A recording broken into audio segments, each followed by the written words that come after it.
రెండవ కొరింథీ రెండవ అధ్యాయము 14వ వచనములో మమ్మును ఎల్లప్పుడూ విజయోత్సవముతో ఊరేగించుచున్న దేవునికి స్తోత్రము అన్నటువంటి మాటని మనము చదువుకుంటూ ఉంటాం.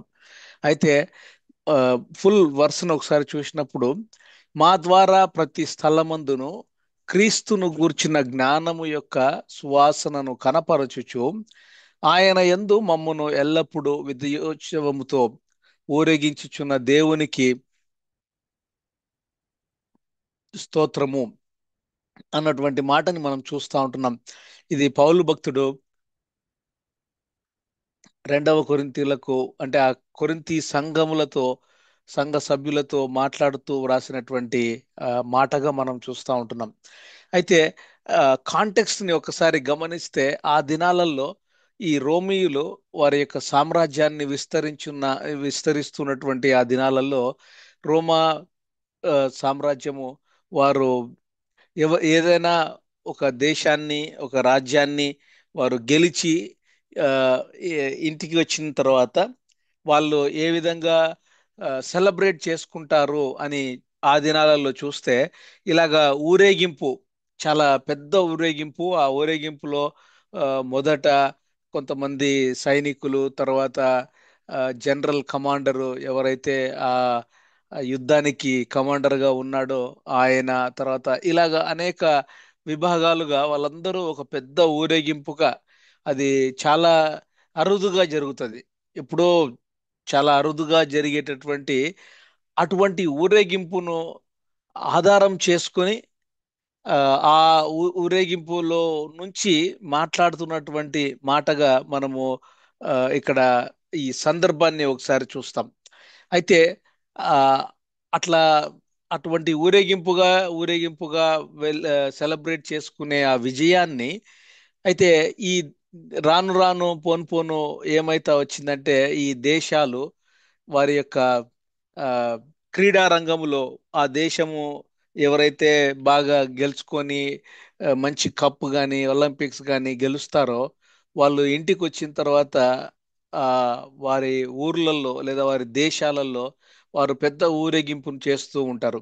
రీసెంట్ గా మనం కూడా ఒకసారి గమనిస్తే ఆ, మన భారతీయ మహిళా క్రికెట్ ఆ, టీమ్ వరల్డ్ కప్ గెలిచి చాలా వరల్డ్ రికార్డ్ చేసి ఆ వరల్డ్ కప్ ని గెలిచినటువంటి ఆ రెండు మూడు మ్యాచెస్ ని మనము అప్పుడప్పుడు ఈ మధ్య చూస్తూ ఉంటాం, గత నెల నుంచి. సో ఒకసారి అట్లా చూస్తే మన ఉమెన్ క్రికెట్ విభాగం కూడా వారు గెలిచినారు. ఆ గెలిచిన టీంలో దేవుని బిడ్డ జమీమా కూడా ఉన్నట్లుగా, ఆ జమీమా చివరిగా ఆస్ట్రేలియాతో గెలిచిన ఆ టీంలో ఆ యొక్క మ్యాచ్ లో ఆ ఆ పాప యేసు ప్రభుల వారిని తీసుకురావడము, యేసు ప్రభుల వారు నాతో ఉన్నారు కాబట్టి ఆయననే నన్ను ఇక్కడ గెలిపించాడు, ఈ రన్స్ చేపించాడు, మా టీంని గెలిపించాడు అని మాట్లాడుతూ దేవునికి మహిమకరంగా మాట్లాడుతూ వచ్చింది. ఆ యొక్క చిన్న క్లిప్ ను మరి ఒకసారి ఆ, మన మధ్య మనము కలిసి చూడాలని, జస్ట్ 3-4 మినిట్స్ క్లిప్ ఉంటది. తను ఎంత చక్కగా దేవుని యొక్క సాక్ష్యం రూపముగా ఎంత చక్కగా మాట్లాడిందో మరి ఒకసారి వినాలని నేను ఇక్కడ ఆశపడతా ఉంటున్నాను. మనం ఒకసారి గమనిస్తే నిజంగా ఆ జమీమా దేవుని బిడ్డగా యేసు ప్రభుల వారి నామాన్ని నిజంగా భారతదేశంలో అటువంటి ప్లాట్ఫామ్ మీద తీసుకురావడము బోల్డ్ గా, అంటే అది చాలా ఆ, చాలా బోల్డ్నెస్ అవసరం, ధైర్యం అవసరం. దేవాది దేవుడు ఆ పాప ద్వారా ప్రభు అయిన యేసు ప్రభువుల వారికి గొప్ప సాక్షిగా అక్కడ నిలబెట్టుకున్నారు. స్క్రిప్చర్స్ కూడా కోట్ చేసింది. ఆ, నేనున్నాను, ఐఎమ్ దేర్ స్టిల్ స్టాండ్ అని చెప్పి. సో స్క్రిప్చర్స్ కోట్ చేసింది. అలాగే గెలిచిన మూమెంట్ లో ఆ పాప గ్రౌండ్ లో మోకరించి ఆ, మరి దేవునికి స్తుతి చెల్లించినట్లుగా కూడా మనం వీడియోలో చూస్తూ ఉంటాం. వెంటనే అదే పిచ్ మీద మోకరించింది. మోకరించి నాకు తెలిసి డెఫినెట్ గా దేవునికి మహిమకరంగా ఆ పాప ఉన్నట్లుగా మనం గమనిస్తా ఉన్నాం. అలాగే కడప నుంచి ఉన్నటువంటి ఆ టీం మెంబర్ శ్రీచరణికి ఏ విధంగా అయితే గ్రాండ్ వెల్కమ్ మనం కడపలో ఇచ్చారో, తెలుగు మహిళ ఇంకొక పాప అరుంధతి రెడ్డి, ఆమె కూడా హైదరాబాద్లో ఇవ్వడము, ఇవన్నీ మనం చూస్తే యాక్చువల్గా ఒక్కసారి మన టీమిండియాని చూస్తే ఆ, టీమిండియా 3 సార్లు ఓడిపోతుంది. వరుసగా 3 మ్యాచెస్ ఓడిపోతుంది. 4వ స్థానంలో ఉంది. టాప్ 2లో ఇంగ్లాండ్, ఆస్ట్రేలియా వాళ్ళిద్దరిలో, ఇంకా లేదా అంటే సౌత్ ఆఫ్రికా, వాళ్ళ ముగ్గురులో ఎవరో ఒకరు కప్పు గెలిచే అవకాశాలు 100%, 90% ఉన్నట్లుగా కూడా మనము అవన్నీ చూస్తూ వచ్చాం. కానీ దేవుని యొక్క బిడ్డ ద్వారా దేవుడు ఆ యొక్క టీంని గెలుచుకోవడము, ఆ కప్పు గెలవడము, అవన్నీ మనం చూస్తూ ఉన్నప్పుడు ఇటువంటి ఆ ఊరేగింపు లో మన ఊర్లలో కూడా ప్రతి ఈ 15 మంది టీం మెంబర్స్ వాళ్ళ వాళ్ళ ఊర్లలో పెద్ద పెద్ద ఊరేగింపులు చేసి వచ్చినట్లుగా మనం చూస్తా వచ్చాం. కాబట్టి ఒక విజయాన్ని ఊరేగింపుగా ఏ విధంగా సెలబ్రేట్ చేసుకుంటారో ఆ రోమా సామ్రాజ్యములో ఇప్పుడు మనము ఆ, ఈ క్రీడా రంగంలో చూస్తూ ఉంటున్నాం. ఈ సందర్భాన్ని గుర్తు చేసుకొని ఆ సందర్భంలో నుండి, ఎందుకంటే ఆ సందర్భము వారందరికీ తెలుసు, అక్కడ ఉన్నటువంటి కొరింథీ సంఘస్థులకు, తర్వాత అక్కడ అందరికీ. సో దాంట్లో నుంచి పౌలు భక్తుడు ఆ, ఈ యొక్క దేవాది దేవుడు మనకు ప్రభువులో ఇచ్చేటటువంటి విజయోత్సవమును మరి ఒకసారి గుర్తు చేస్తూ మాట్లాడుతున్నటువంటి మాటగా చూస్తూ ఉంటున్నాం. అయితే ఈ ఊరేగింపులు ఇంకా 2 3 మనము వెరైటీవి కూడా చూద్దాము. అయితే ఆ, యేసు ప్రభుల వారు కూడా ఎప్పుడైతే మొదటి ఈ యొక్క ఆ, ఒక సూచక క్రియ చేస్తారు కదా, 5,000 మందికి ఆ, ఈ యొక్క ఫుడ్ని డిస్ట్రిబ్యూట్ చేస్తారు, 5 రొట్టెలు 2 చేపలు తీసుకొని. అయితే ఈ ఇక్కడ కూడా ఆ, యోహాను 6:9లో చూస్తే ఆ, ఒక చిన్నవాని యుద్ధ ఉన్న 5 యవల రొట్టెలు 2 చిన్న చేపలు తీసుకొని 5,000 మంది, ఆ, ఇంకా లెక్కచారం వేస్తే అది 7,000 మందికి పైగా ఆ, మనము అక్కడ తిన్నట్లుగా చూస్తూ ఉంటున్నాం. అయితే ఆ యేసు ప్రభుల వారు చేసినటువంటి సూచక క్రియను ఆ ప్రజలు గమనించి, ఈయన గొప్ప ప్రవక్తగా ఉన్నాడు, ఈయననేమో రాబో ప్రవక్త అని చెప్పి ఆ యేసు ప్రభుల వారిను రాజుగా చేయాలని చెప్పి ఆశపడి వారందరూ ఇంకా ఈయనను రాజుగా చేద్దాము అని ఆలోచన చేసుకుండే ఆ సమయాలలో యేసు ప్రభుల వారు ఏం చేస్తారంటే వాళ్ళలో నుండి మెల్లిగా తప్పించుకొని ఒంటరిగా వెళ్ళి తిరిగి కొండ ప్రాంతానికి వెళ్ళి ప్రార్థన చేస్తారు.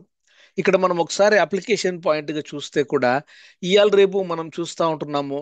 దైవ దైవజనులు ఆ, దేవుడు వారి ద్వారా చేసుకుండే కొన్ని మహత్కార్యములు అయితేనేమి, సూచక్రియలు అయితేనేమి, స్వస్థతలు అయితేనేమి, ఇక్కడైతే యేసు ప్రభుల వారు ఏం చేశారంటే ఏకాంతముగా వాళ్ళలో నుంచి తప్పించుకొని పోయి తిరిగి ఏకాంతంగా ప్రభువుతో తండ్రితో గడిపాడు. అయితే ఇవాళ రేపు ఆ, సాక్ష్యం చెప్పిస్తారా అండి అని చెప్పి దేవుని మహిమను దొంగలించే విధంగా కూడా మనము చూస్తూ ఉంటున్నాం. అట్లా ఉండకూడదు అని చెప్పి దేవుడు మరొకసారి మనకు ఇక్కడ గుర్తు చేస్తూ ఉంటున్నాడు.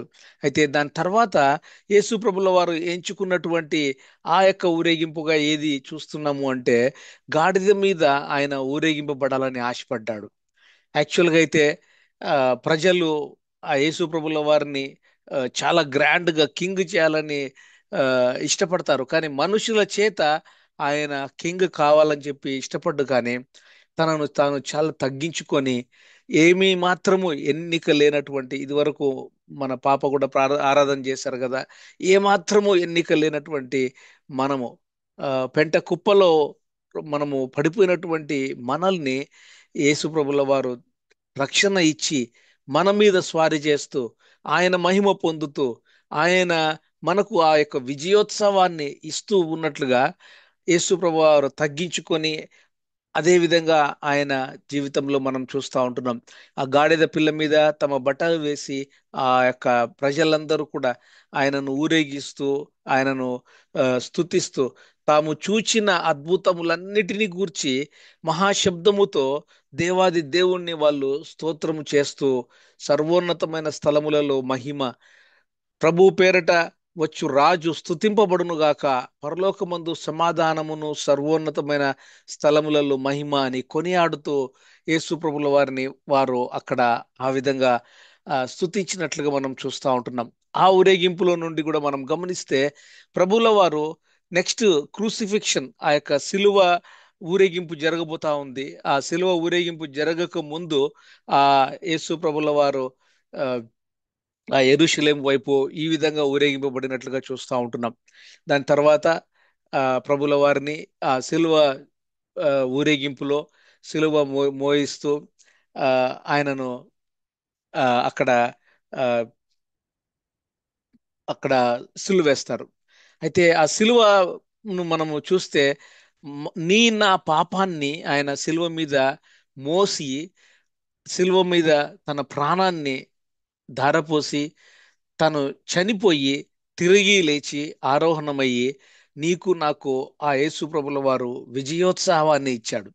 ఇక్కడ గమనిస్తే నిజంగా ఆ జమీమ ఎంతో బాధ, యాంగ్జైటీ, అవమానము, డ్రాప్ అవుట్ అయింది, అవన్నీ మనం గమనించాం ఇది వరకు.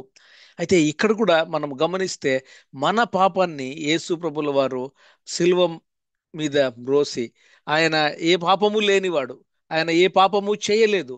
అయినప్పటికీ నీ కోసము నా కోసము నీ నిన్ను నన్ను ధనికునిగా చేసేందుకు ఆయన దరిద్రుడాయను అని వాక్య భాగములో కూడా మనం చూస్తూ ఉంటున్నాం. అటువంటి గొప్ప ప్రేమ మన పట్ల చూపించిన ఆ దేవాది దేవుడు. అయితే రోమా 8:38 కొన్ని వచనాల్ని మనం చూస్తే ఇట్లుండగా ఏమందుము, దేవుడు మన పక్షముగా ఉండగా మనకు విరోధి ఎవరు?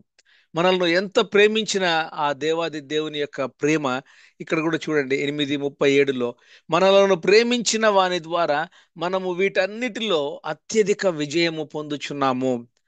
మనము ఈ దినము క్రైస్తవ క్రైస్తవునిగా క్రైస్తవ కుటుంబముగా చాలా శాంతి సమాధానాలు కలిగిన కుటుంబముగా మనము ఏ విధంగా ఉంటున్నాము అంటే అది కేవలము క్రీస్తు ప్రభుల వారు నీ నా పాపాన్ని ఆ సిలువ మీద మ్రోసి, ఆయన ఆ సిలువ మీద మన పనిష్మెంట్ ని తీసుకొని చనిపోయి తిరిగి లేచిన ఆ కార్యమును బట్టి మాత్రమే మనము ఆ విజయాన్ని ప్రతి దినము పురస్కరించుకుంటూ అత్యధిక విజయముతో మనము మన బ్రతుకును జీవిస్తూ ఉంటున్నాం.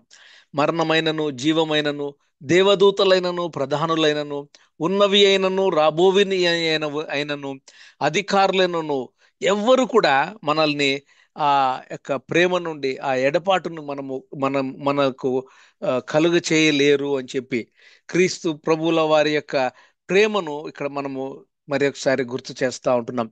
క్రీస్తు యేసునందలి దేవుని ప్రేమ నుండి మనలను ఎడబాప నేరవని మనము రూఢిగా నమ్ముతూ ఆ అత్యధిక విజయాన్ని యేసు ప్రభుల వారు మన కోసము ఆయన సిలువ మ్రాను మీద చనిపోయి తిరిగి లేచి మనకు అనుగ్రహించినటువంటి ఆ విజయాన్ని దేవుడు ఆ, మనల్ని జీవింప చేస్తూ ఆ విధంగా మనము జీవించేటట్లుగా ఆ, దేవుడు మనకు మంచి సమయాలను అనుగ్రహిస్తూ ఉంటున్నారు. అయితే ఇక్కడ కొన్ని పాయింట్స్ ని మీ మధ్యకు తీసుకురావాలని ఇష్టపడతా ఉన్నాను.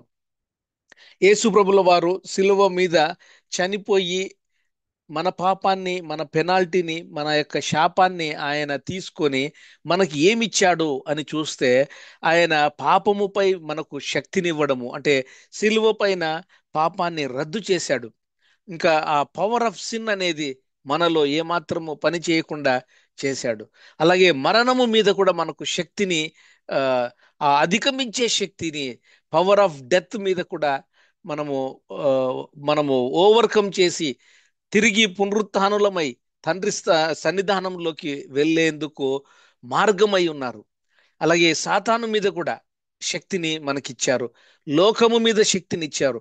మన శరీరము మీద కూడా మనకు దేవాది దేవుడు యేసు ప్రభుల వారి ద్వారా శక్తిని అనుగ్రహిస్తూ వచ్చారు. అయితే ఈ 5 అంశాలని ఒకసారి లోతుగా మనము గమనిస్తే పాపం మీద మనకు ఏ విధంగా శక్తిని ఇచ్చాడు అంటే మనము ఆ ఎప్పుడైతే ప్రభుల వారిని స్వంత రక్షకునిగా అంగీకరిస్తామో మనకు ఆ డ్యూయల్ ఒక స్పిరిచువల్ వార్ఫేర్ ని మనము కలిగి ఉంటాము. మన శరీరములో మనల్ని లోకం వైపు ఆ, నెట్టుతూ ఉంటది. కానీ మనలో ఉన్నటువంటి పరిశుద్ధాత్మ దేవుడు మన ఆత్మని, మనల్ని ఆ, పరిశుద్ధత వైపు, పవిత్రత వైపు, దేవుని వైపు, క్రీస్తు వైపు ఆ, మళ్ళిస్తూ మనల్ని పెంచుతూ ఉంటారు. కాబట్టి ఆ నియమాలకు, పాప నియమము, పరిశుద్ధత, ఆ రెండిటి మధ్య ఉండే ఆ పోరాటంలో నుండి కూడా యేసు ప్రభుల వారు మనకు విజయాన్ని అనుగ్రహిస్తూ ఉంటున్నారు. ఆ విజయాన్ని మనము అనుభవిస్తూ, ఒకవేళ కష్టాలు, నష్టాలు, బాధలు, ఇరుకులు, ఇబ్బందులు, అవమానాలు ఏవి ఉన్నప్పటికీ మన లోపల ఉన్నటువంటి పరిశుద్ధాత్మ దేవుడు మనల్ని ఎంతో ఆ ఆ విజయోత్సవముతో మనల్ని ముందుకు నడిపిస్తూ ఉంటారు. 25వ వచనంలో మనం ఒకసారి చూసినప్పుడు, మన ప్రభు అయిన యేసుక్రీస్తు ద్వారా దేవునికి కృతజ్ఞతాస్తుతులు చెల్లించుచున్నాను.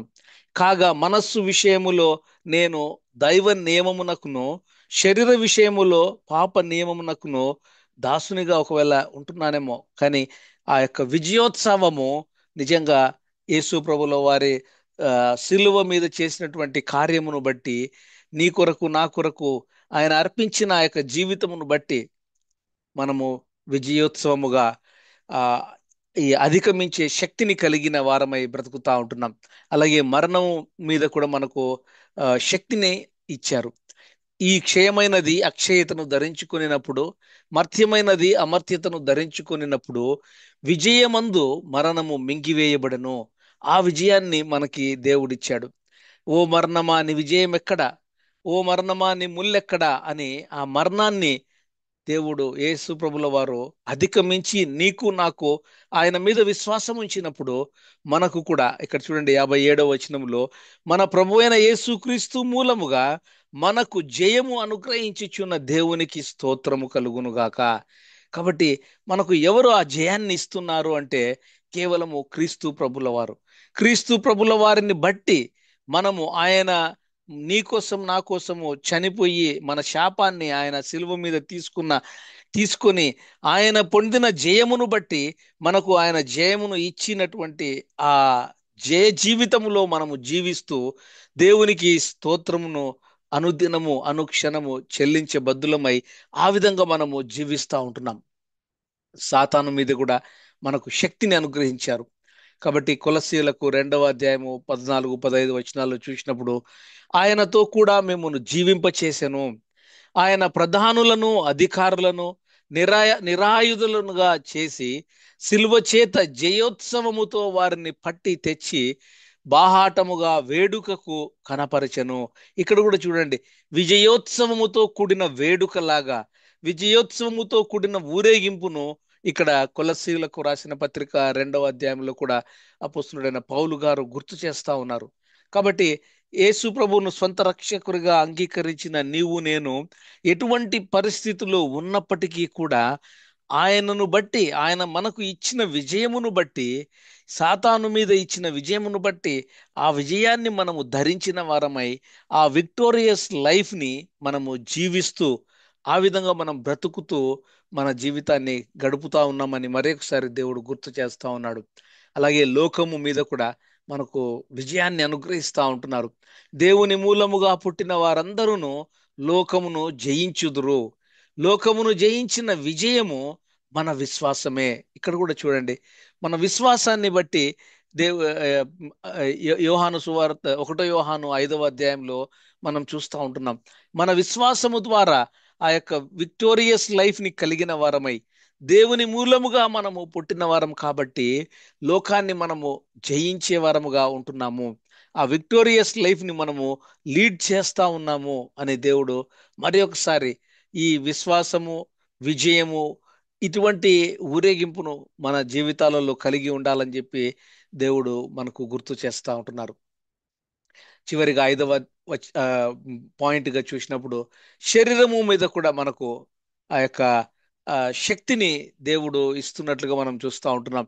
ఎఫ్ఎస్సి 6:12లో, ఎలయనగా మనము పోరాడున్నది శరీరులతో కాదు కానీ ప్రధానులతోనూ, అధికారులతోనూ, ప్రస్తుత అంధకార సంబంధులకు లోకనాథులతోనూ, ఆకాశ మండలమందున్న దురాత్మలతో సమూహములతోనూ మనము పోరాడుతున్నాము. కాబట్టి మనలో ఉన్నటువంటి ఆ ఫ్లెష్ లో ఉన్నటువంటి కొన్ని బలహీనతలను మనము అధిగమించే శక్తిని ఎందుకంటే మనము పోరాడేది ఎవరితో పోరాడుతున్నాము అంటే శరీరులతో కాదు, ఇతరుల విశ్వాసులతో కాదు, ఇతరుల అవిశ్వాసులతో కాదు. మనము పోరాడేది ఈ అంధకార సంబంధులకు, లోకనాథులతో మనం పోరాడుతూ ఉంటున్నాం. కాబట్టి అటువంటి శక్తిని దేవాది దేవుడు నీకు నాకు అనుగ్రహించారు. అలాగే ఎఫ్ఎస్సి 6వ అధ్యాయంలో మనం చూసినప్పుడు ఆ యొక్క అపవాదిని మనము ఎదిరించగలిగే ఆ శక్తిని దేవుడిచ్చే ఆ సర్వాంగ కవచాన్ని మనము కలిగి ఉండాలని చెప్పి మరొకసారి దేవుడు గుర్తు చేస్తా ఉన్నారు. రక్షణయను శిరస్త్రానము, నీతియను మైమరపు, సత్యమును దడ్డి, విశ్వాసమనే డాలు, వాక్యమనే ఆత్మ ఖడ్గము, సమాధాన సువార్త వలన సిద్ధ మనస్సును ధరించుకొని మనము ఈ విధంగా పోతా ఉండాలి అని చెప్పి దేవుడు గుర్తు చేస్తూ మనల్ని మరి ఒకసారి ఎంకరేజ్ చేస్తా ఉన్నారు. కాబట్టి యేసు ప్రభుల వారు మనకు విజయాన్ని ఇచ్చారు. ఆ విజయమును మనము ధరించిన వారమై ఆ ఊరేగింపబడేటటువంటి ఆ అటువంటి సెలబ్రేషన్స్ తో కూడిన జీవితాన్ని మనం కలిగి ఉండాలని ఇక్కడ అపోస్తులుడైన పౌలు భక్తుడు ఆ అనేక వాక్య భాగాలలో వ్రాసి మనల్ని ఎంకరేజ్ చేస్తా ఉన్నారు. ఒకసారి ఆయన పర్సనల్ లైఫ్ ని మనం చూసినప్పుడు ఆయనను కూడా ఆ, కొన్ని కోర్ట్స్ కి తీసుకెళ్లారు. ఎట్లా తీసుకెళ్లారు అంటే ఆ, ఖైదీలాగా చైన్స్ వేసి ఆ, మనుషులందరూ పరిగెత్తుకుంటూ ఊరేగింపుగా ఆయనను కూడా ఆ విధంగా తీసుకెళ్లారు. అయితే ఆయనను తీసుకెళ్లిన ఆ మోటివ్ ని లేదా ఆ పద్ధతిని చూసినప్పుడు అపోస్తులుడైన పౌలు గారు సువార్త నిమిత్తమైన సువార్త నిమిత్తము, అలాగే క్రీస్తు ప్రభుల వారి నిమిత్తము ఆయన కొరకు అనేక శ్రమలు పొందుతూ ఆయన ఆ విజయాన్ని సాధిస్తూ ఆ విజయములో ఉన్నటువంటి ఆ ఆ విశ్వాసములో ఉన్నటువంటి నిగూఢమైనటువంటి ఆ విషయాలను మనకు ఈ దినము కూడా వాక్య భాగంలో నుండి ఎంకరేజ్ చేస్తూ మాట్లాడుతున్నటువంటి మాటల్ని చూస్తూ ఉంటున్నాం.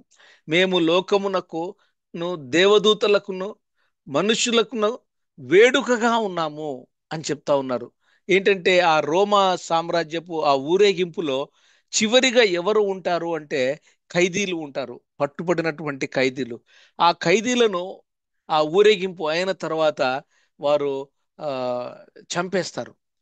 ఆ విధంగా వేడుకగా ఉన్నాము అని అక్కడ ఊరేగింపులో ఉన్నటువంటి ఖైదీలను గుర్తు చేస్తూ అపోస్తులుడైన పౌలు గారు ఇక్కడ ఆ, మేము ఈ లోకానికి మేము ఒక వేడుకగా ఉన్నాము అని చెప్పి గుర్తు చేస్తా ఉన్నారు. మేము క్రీస్తు నిమిత్తము వెర్రివారము, మీరు క్రీస్తునందు బుద్ధిమంతులు అని తనను తాను తగ్గించుకుంటూ ఇతరులను, సంఘస్థులను, విశ్వాసులను, వేరే వారిని ఎంకరేజ్ చేస్తూ మీరు బలవంతులు, మీరు మేము పిడిగుద్దులు తినుచున్నాము కానీ మీరు ఆ, మీరు యేసు ప్రభువుల వారిలో విశ్వాసములో ఎదగాలని చెప్పి వారిని ఎంకరేజ్ చేస్తూ మాట్లాడుతున్నటువంటి మాట. 1 కొరింథీ 4:12 చూస్తే స్వహస్తములతో పనిచేసి కష్టపడుచున్నాము, నిందింపబడి దీవించుచున్నాము, హింసింపబడి ఓర్చుకొనుచున్నాము అని చెప్పి తన యొక్క బాధలను, తన యొక్క కష్టాలను ఆయన గుర్తు చేస్తూ ఇతర విశ్వాసులను ఎంకరేజ్ చేస్తూ ఉన్నట్లుగా మనం చూస్తూ ఉంటున్నాం. కాబట్టి ఒకసారి ఇక్కడ గమనిస్తే క్రీస్తు ప్రభుల వారి నిమిత్తము, సువార్త నిమిత్తము ఆయన పొందిన కష్టాలు, అవమానాలు, దూషణ ఇవన్నీ చూస్తే నిజంగా మన జీవితాలు మనం ఏమైనా క్రీస్తు ప్రభుల వారి కొరకు ఏమైనా ఇటువంటి అపనిందలు, కష్టాలు, నష్టాలు పడుతున్నామా? లేదా మన స్వార్థ జీవితానికి కొరకై మనము జీవించే ఆ బ్రతుకు కోసము మన ఈగోను బట్టి మనము కొన్ని ఆ, అనవసరమైన అవమానాలు తెచ్చుకుని ఏదో బాధపడతా ఉంటున్నామా? ఒకసారి మనం ఆ డిఫరెన్సెస్ ని చూస్తే అపోస్తులుడైన పౌలు గారు నిజంగా తన యొక్క ప్రయాణములో అనేక కష్టాలు, చాలా చోట్ల ఆయన ఆ, ఆ షిప్రెక్ అంటే ఓడ పగిలిపోయి ఆయన ఆయన చాలా కష్టాల గుండా అనేక రాత్రులు, నిద్రలేని రాత్రులు, అనేక కష్టాలు పొందినాడు. కానీ మన జీవితాన్ని మనం ఒకసారి పోల్చుకుంటే మనం ఎటువంటి కష్టాలు పొందుతా ఉన్నాము, ఎటువంటి నష్టాలలో ఉంటున్నాము, ఎటువంటి అవమానాలలో ఉంటున్నాం?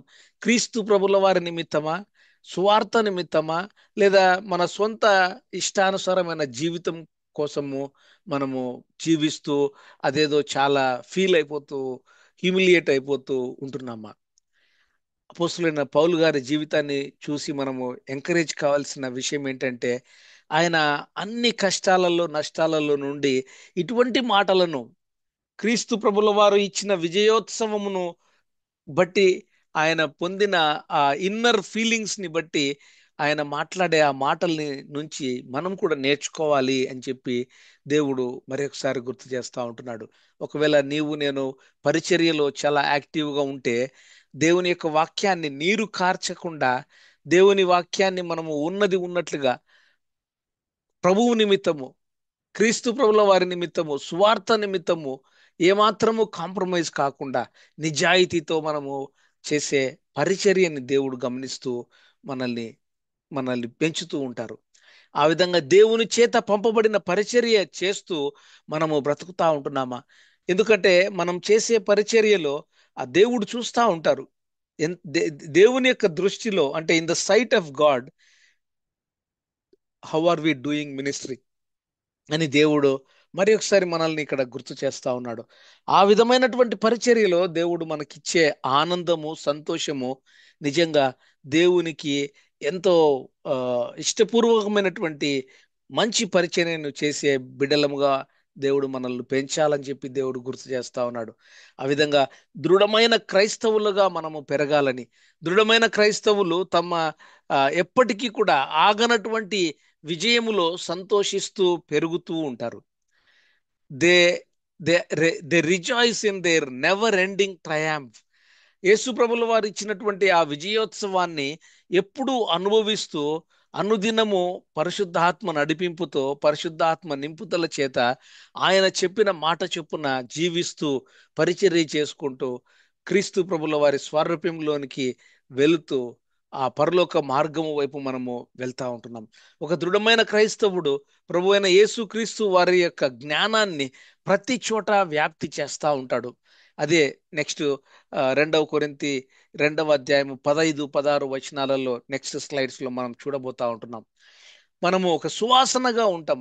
సువార్తను మనము వెదజల్లుతూ, సువార్తను ప్రతి చోట వ్యాప్తి చేస్తూ మనము ఒక మంచి సువాసనగా ఉండబోతా ఉంటున్నాం. ధైర్యవంతమైన క్రైస్తవుడు దేవుడు ఆదేశించినట్లుగా సువార్తను వ్యాప్తి చెందింప చేస్తూ ఉంటారు. చాలా ధైర్యంగా. ఇది వరకు మనము జమీమాని చూసాం కదా, ఆ పాప ఏమాత్రము ఆ ఎమోషన్స్ లో యేసు ప్రభు మాటను తీసుకురాకుండా హైడ్ చేసేయచ్చు, ఓ, అణిచిపెట్టేసుకోవచ్చు. కానీ అలాగ లేకుండా చాలా బోల్డ్గా దేవుడు ఇచ్చినటువంటి ఆ ధైర్యాన్ని ఆ పాప వినియోగించి అటువంటి మంచి పెద్ద ప్లాట్ఫామ్ లో కూడా యేసు ప్రభుల వారి నామాన్ని తీసుకొని వచ్చింది. నీవు నేను ఏం చేస్తా ఉన్నాం? మన యొక్క ఆఫీసెస్ లో, మన ఇరుగు పొరుగు వారి దగ్గర ఆ యొక్క యేసు ప్రభుల వారి నామాన్ని, స్క్రిప్చర్స్ ని మనము తీసుకెళ్తూ, సువార్తను మనము తీసుకెళ్తూ ఒక ధైర్యమైనటువంటి క్రైస్తవుడుగా నిజాయితీతో మనము బ్రతుకుతూ యేసు ప్రభుల వారు మనకిచ్చినటువంటి ఆ విజయాన్ని ఒక ఉత్సాహంలాగా జీవించే ఆ మంచి జీవితాన్ని, నడవడికను కలిగిన వారమై ఉంటున్నామా లేదా? ఎందుకంటే యేసు ప్రభుల వారు రాబోతా ఉన్నారు. మనమందరము వేచి చూస్తున్నటువంటి గడియ ఏది అంటే, అదే యేసు ప్రభుల వారు రెండవ రాకడలో రాబోతా ఉంటున్నారు. ఎప్పుడు ఆయన ఎలాగ వస్తారు అంటే, తెల్లటి గుర్రము మీద రాబోతా ఉన్నారు. సైన్య సమూహాలతో ఆయన రాబోతా ఉంటున్నాడు. అయితే ఆ లోపల నీవు నేను ఒకవేళ ఎత్తబడే సంఘములో మనము ఉంటే, ఆయనతో కలిసి మనము రానై ఉంటున్నాము. ఎత్తబడిన సంఘములో ఒకవేళ నీవు నేను ఉంటే, యేసు ప్రభుల వారు ఆ మధ్యాకాశము నుండి మనల్ని, సంఘాన్ని తీసుకొని ఆయన యెరూషలేము ఒలివ కొండలపైన ఆ యొక్క కాలు మోపి, అక్కడ హెర్మెగిద్దోను యుద్ధము జరగబోతా ఉంది. ఆ ఘట సర్పానికి, తర్వాత సాతానుకు జరిగేటటువంటి ఆ యుద్ధములో యేసు ప్రభుల వారు ఉంటారు. నిన్ను నన్ను సంఘములో ఆయన సంఘములో ఉంచుతూ, ఆయన సైన్యములో మనము ఉండేటటువంటి విజయమును మనము ఆ, ఇక నిరంతరము ఉండేటటువంటి ఆ విజయ ఉత్సవములో కూడా నేను ఉండబోతా ఉంటున్నాం. అందుకొరకు నేను సిద్ధపడతా ఉంటున్నామా? ఆ సిద్ధపాటు కలిగిన జీవితాన్ని జీవిస్తూ ఉంటున్నామా? పరిశుద్ధాత్మ దేవుడు నీలో నాలో ఉంటున్నారు. మనల్ని క్రీస్తు ప్రభుల వారి స్వారూప్యంలోకి తీసుకెళ్తా ఉంటున్నారు. క్రీస్తు ప్రభుల వారు ఇచ్చిన ఆ విజయోత్సవములు, ఆ యాటిట్యూడ్ ని కలిగి మనం బ్రతుకుతూ జీవిస్తూ ఉంటున్నామా? ఒకసారి ఆ ఆ, ఆ యేసు ప్రభుల వారి రాకడ గురించిన కొన్ని మాటల్ని మీ మధ్యకు తీసుకురావాలని ఇష్టపడతా ఉంటున్నాను. మనము ఎప్పుడైతే ఆ యేసు ప్రభుల వారి రాకడ కొరకు వేచి చూస్తూ ఉంటున్నామో, కొన్ని ఈవెంట్స్ జరగబోతా ఉంటున్నాయి. ఆ మొదటి ఈవెంట్ ఏంటంటే రెజరక్షన్. యేసు ప్రభువునందు మృతి పొందిన మృతులు మొదట లేస్తారు. అయితే వారందరూ కూడా అక్కడ పునరుద్ధరణ అంటే రెన్యూ జరుగుతుంది. ఆ ప్రభువు రాకడ వరకు సజీవులము, ఒకవేళ మనము ఇంకా సజీవులముగా ఉంటే నిద్రించిన వారి కంటే మనము ముందుగా పోం, కానీ వాళ్ళను కలుసుకొని ఆ 1 దశలోనికైలు 4వ అధ్యాయంలో చాలా క్లియర్ గా ఆ 5-6 వచనాలలో ఈ ఈవెంట్స్ ఏ విధంగా ఆ, లిఖింపబడి ఉన్నాయి మనం అని చూసినప్పుడు, ఆ ర్యాప్చర్ కి ముందర యేసు ప్రభువునందు మృతి పొందిన వారు మొదట లేస్తారు. ఒకవేళ సజీవములుగా ఉంటే వారితో కలిసి మనమందరము ఆ యొక్క ర్యాప్చర్ మధ్యాకాశములో యేసు ప్రభువును మనము ఎదుర్కొని, యేసు ప్రభువుగా యేసు ప్రభుల వారు మనకు ఇచ్చేటటువంటి ఆ రాయల్ రెసిడెన్సీ, అంటే ఆ వెయ్యేండ్ల పరిపాలన, అంటే నిత్యత్వములకు ముందు జరిగేటటువంటి వెయ్యేండ్ల పరిపాలనలో నీవు నేను ఆ పరిపాలనలో మనము ఆ పాలు పొందిన వారముగా, దేవుడు ఇక్కడ నీవు నేను బ్రతికే ఆ బ్రతుకును బట్టి అక్కడ ఆ వెయ్యేళ్ల పరిపాలనలో ఒక ఒక హోదాను నీకు నాకు ఇవ్వబోతా ఉంటున్నారు. నీవు నేను కొన్ని రాజ్యాలను వేలబోయేటటువంటి ఆ ఆ యొక్క హోదాను యేసు ప్రభుల వారు నీకు నాకు ఇస్తారు. అయితే నువ్వు నిజంగా నీవు నేను సిద్ధపడతా ఉంటున్నామా? ఆ సిద్ధపాటు కలిగిన వారమై ఉంటున్నామా? యేసు ప్రభుల వారిని స్వంత రక్షకునిగా నీవు నేను అంగీకరించి మన ఇండ్లలో ఉండే, మన హృదయాలలో జీవితాలలో ఉండే ఈ విగ్రహాలను మనము తొలగించిన బ్రతుకును బ్రతుకుతా ఉంటున్నామా?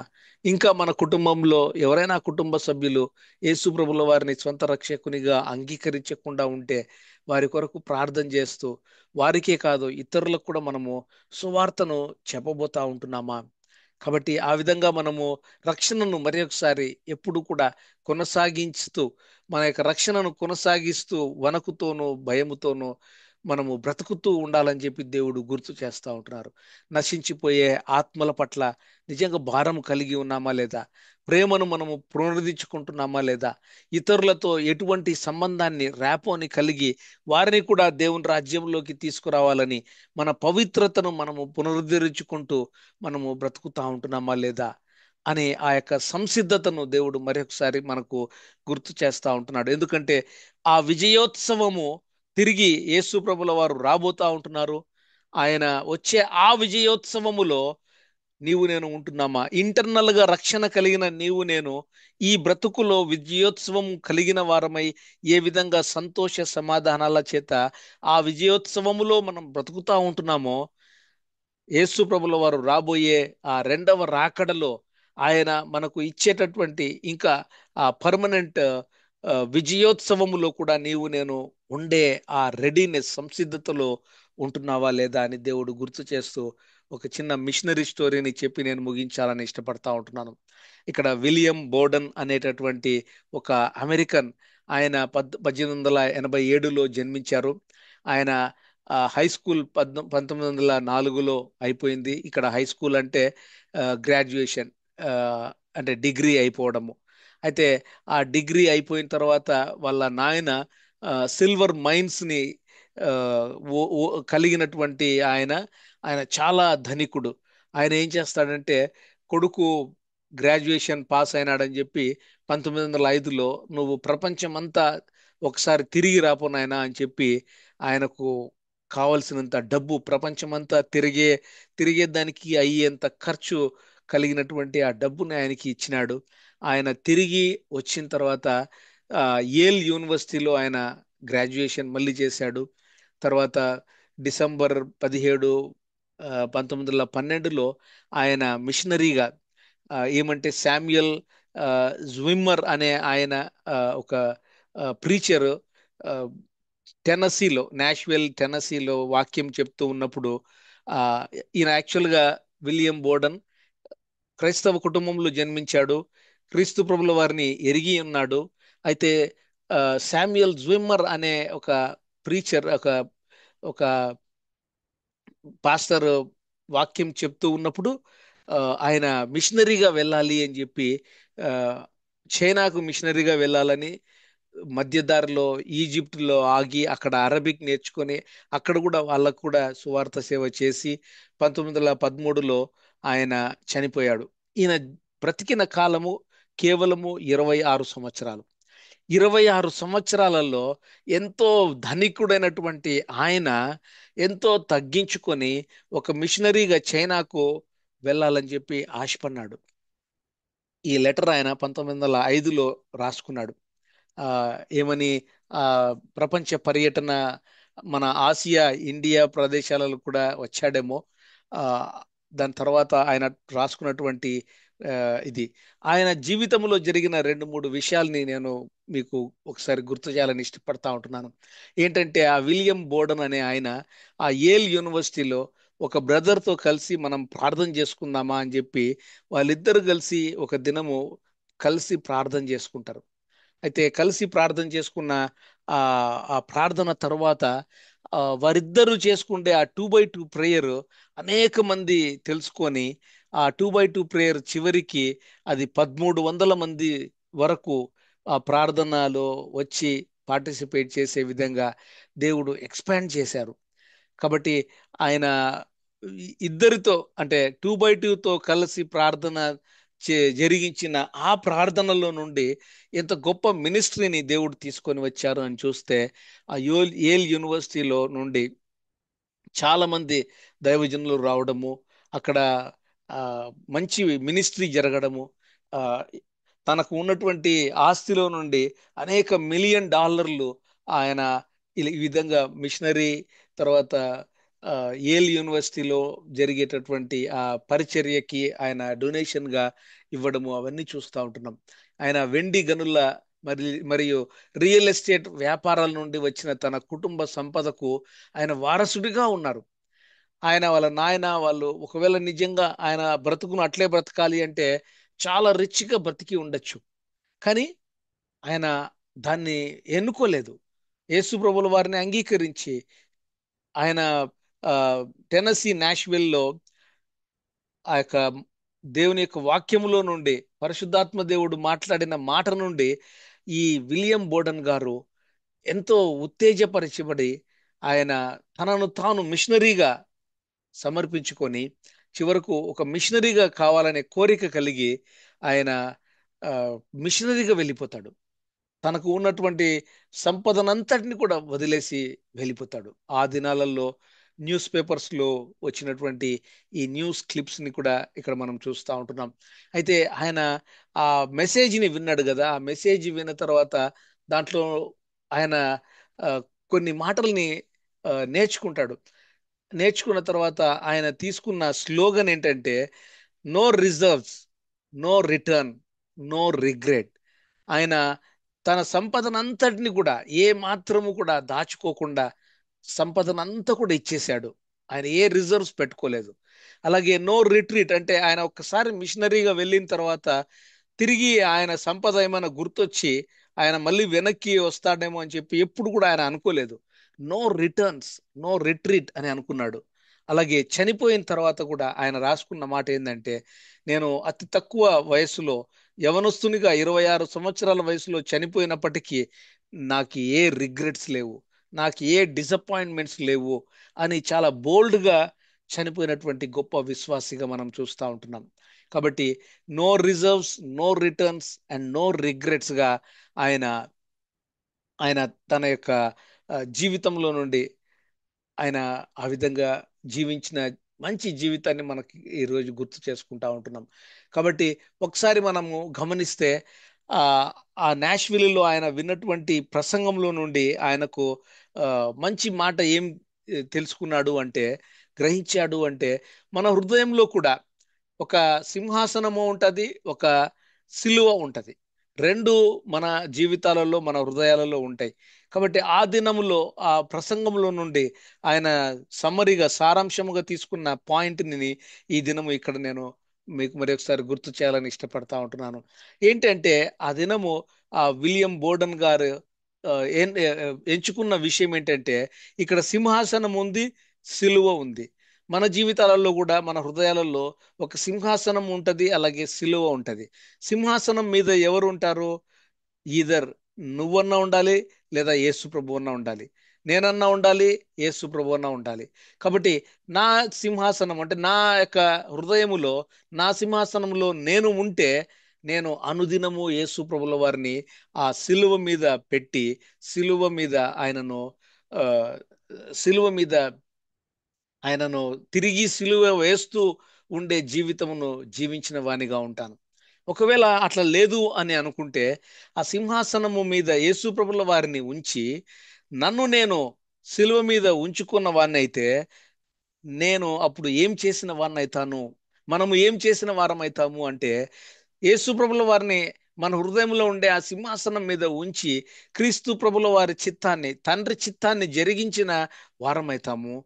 మన చిత్తాన్ని మనము చంపుకొని, మనల్ని మనము డినై చేసుకొని, యేసు ప్రభుల వారికి ఘనత, మహిమ వచ్చేటటువంటి ఆయన ఇచ్చిన విజయాన్ని మనము ఆ, పురస్కరించుకుంటూ ఆ విజయోత్సవములో పౌలు భక్తుడు ఏ విధంగా అయితే అనేక అవమానాలు పొందాడో, నీవు నేను కూడా మనల్ని మనము మన చిత్తాన్ని చంపుకుంటూ, మన మన ఇష్టాన్ని చంపుకుంటూ క్రీస్తు ప్రభుల వారిని మన హృదయంలో ఉండే ఆ సింహాసనంలో కూర్చోబెడుతూ నడిచేటటువంటి నడవడిక కలిగిన వారమై అటువంటి జీవితాన్ని మనము జీవించాలని దేవుడు మరొకసారి గుర్తు చేస్తా ఉంటున్నారు. 15, 16 వచనాలు మనం ఒకసారి చూసినప్పుడు, 16వ వచనంలో నశించు వారికి మరణార్థమైనటువంటి మరణపు వాసనగాను, రక్షింపబడు వారికి జీవార్థమైన వాసనగాను నీవు నేను మన జీవితము ఏ విధంగా ఉంది? మనల్ని బట్టి దేవునికి మహిమ వస్తుందా, లేదా అపకీర్తి వస్తుందా? మన యొక్క నడవడికను, మన యొక్క విశ్వాసమును బట్టి, విశ్వాస జీవితాన్ని బట్టి ఇరుగు పొరుగు వాళ్ళు ఏ విధంగా అనుకుంటున్నారు మనల్ని బట్టి? మనము ఎటువంటి సువాసనగా ఉంటున్నాం? రక్షింపబడే వారికి నిజమైన జీవార్థమైనటువంటి జీవపు వాసనగా ఉంటున్నామా? లేదా ఎక్కడికి పోయినా కూడా వీళ్ళ ఈ క్రిస్టియన్సా, వీళ్ళ అసలు ఆ, వీళ్ళు అని చెప్పి మనము ఒక అపకీర్తిని తెచ్చేటటువంటి వారంగా ఉంటున్నామా? ఒకవేళ నశించేవారు వారికి మనము సువార్తను ప్రకటిస్తూ ఉంటే వారు తిరస్కరిస్తా ఉన్నారేమో, వారికి ఒకవేళ మరణపు వాసగా ఉంటుందేమో, అయినప్పటికీ యేసు ప్రభుల వారు మనకిచ్చిన ఆ కర్తవ్యమును బట్టి, ఆ గ్రేట్ కమిషన్ని బట్టి సువార్తను మనం వ్యాప్తి చేస్తూ నిజమైన మంచి సువాసన కలిగినటువంటి బ్రతుకును బ్రతుకుతూ క్రీస్తు ప్రభుల వారు మనకు ఇచ్చిన విజయోత్సవమును మనం ఎప్పుడు కూడా అనుభవిస్తూ ఇతరులకు మంచి వాసనగా ఉండాలని చెప్పి దేవుడు మనకు గుర్తు చేస్తూ, మనము ఒక we are that aroma of Christ, Lord Jesus Christ అని చెప్పి ఇక్కడ గుర్తు చేస్తూ ఉంటున్నాం. మనము ప్రభు అయిన యేసు క్రీస్తు వారి యొక్క మంచి సువాసనగా మనము బ్రతకాలని చెప్పి దేవుడు మనకు మరి ఒకసారి ఈ యొక్క వాక్య భాగాన్ని గుర్తు చేస్తా ఉంటున్నారు. కాబట్టి యేసు ప్రభుల వారు మనకు సిలువ మీద చనిపోయి తిరిగి లేచి ఇచ్చినటువంటి ఆ విజయోత్సవమును పురస్కరించుకుంటూ అనుదినము మనము ఆ విజయమును ఆ, అటువంటి సంతృప్తి కలిగినటువంటి జీవితమును జీవిస్తూ ఇతరులకు సువార్తను ప్రకటిస్తూ మంచి సువాసనగా ఉంటూ మనము బ్రతకాలి అని చెప్పి, అటువంటి యేసుప్రభుల వారిని మనము ఆ, ఊరేగించేటటువంటి ఊరేగింపును కలిగిన వారమై మంచి విశ్వాసిగా మంచి పరిచర్యను చేస్తూ బ్రతకాలని చెప్పి దేవుడు మరొకసారి మనల్ని ఈ యొక్క వాక్య భాగంతో సంధిస్తూ ఉంటున్నారు.